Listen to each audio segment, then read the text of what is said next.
ফেরেশতারা বলল আমিন।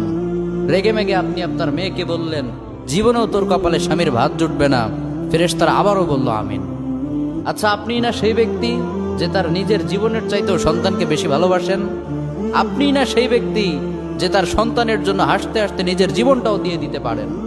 আপনি না সেই ব্যক্তি যে আল্লাহর কাছে নিজের চাইতেও সন্তানের জন্য বেশি দোয়া করে?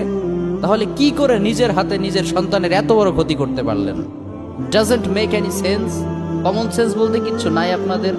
আপনারা কি জানেন না আপনাদের রাগের মাথায় বদদোয়া করাগুলো ফেরেশতারা আমিন বলে? দাওয়াতুল ওয়ালিদ আলা ওয়ালাদি, বাবা মা তার সন্তানের জন্য যেই দোয়া করে সেটা ভালো হোক কিংবা বদদোয়া হোক, আল্লাহ সেটাই কবুল করে নেয়। এজন্য খবরদার, নেভার কার্স ইউর চিলড্রেন। রাগের মাথায় কখনো সন্তানকে অভিশাপ করবেন না। খুব বেশি রাগ উঠে গেলে তার জন্য উল্টা ভালো দোয়া করেন। কাবা শরীফের একজন ইমাম আছে, ইমাম আল কালবানি, তার মায়ের যখন প্রচন্ড পরিমাণ